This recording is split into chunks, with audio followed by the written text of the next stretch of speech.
Hello bachcho, let's read the question. So the question says, let S be the set of all real numbers, then the relation R is equal to A comma B such that 1 plus AB is greater than 0 on S is option A reflexive and symmetric but not transitive, option B reflexive and transitive but not symmetric, option C symmetric and transitive but not reflexive, option D none of the above is true. So the key concept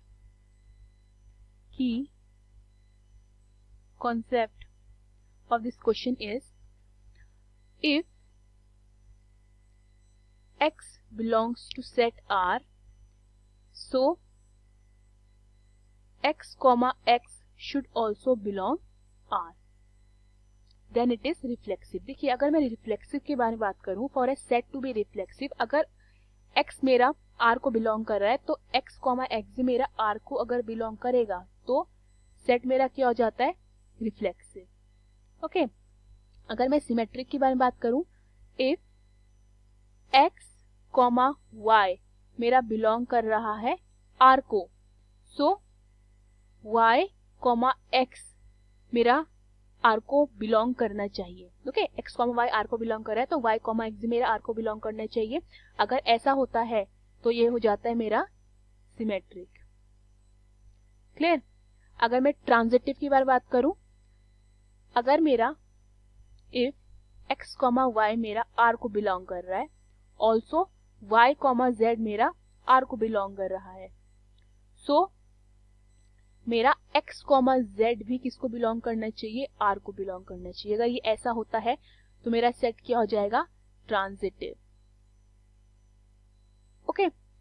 so question में हमें क्या बोला गया है, question में हमें बोला गया है that R is equal to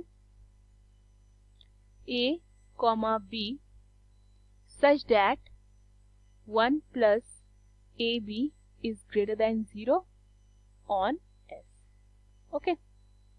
अगर मैं A को 1 पुट करती हूँ, B को 1 पुट करती हूँ, तो ये मेरा क्या बनेगा, 1 प्लस 1 मल्टीप्लाई बाय 1, ये कितना हुआ मेरा 2. तो ये क्या हुआ, 0 से बड़ा हुआ.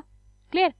और अगर मैं इसको A और B को दोनों को -1 पुट करती हूँ, सो ये भी अगेन मेरा कितना हुआ 2, ये भी किससे, 0 से बड़ा हुआ. देन इससे क्या पता चलता है, that 1 plus A into A is also greater than 0. That means A comma A belongs to set S. ठीक है. इससे पता चलता है therefore the set is reflexive.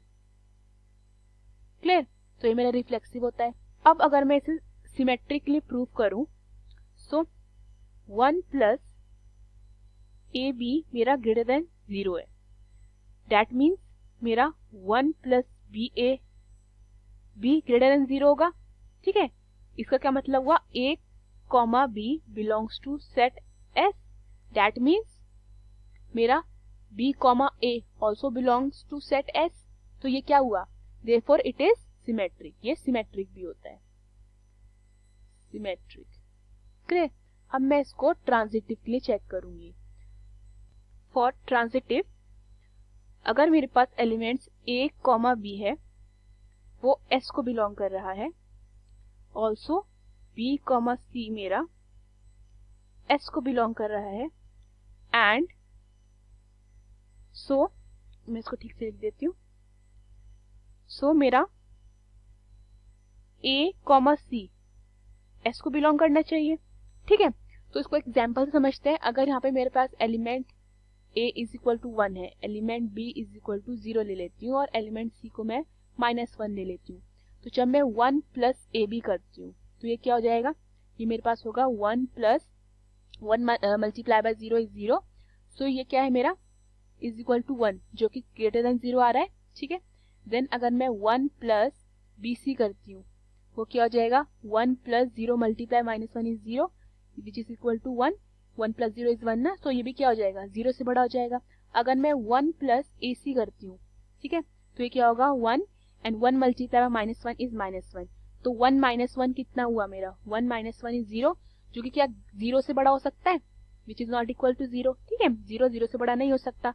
तो देयरफॉर ये मेरा नॉट ट्रांजिटिव आता है, तो ये मेरा ट्रांजिटिव नहीं आता है।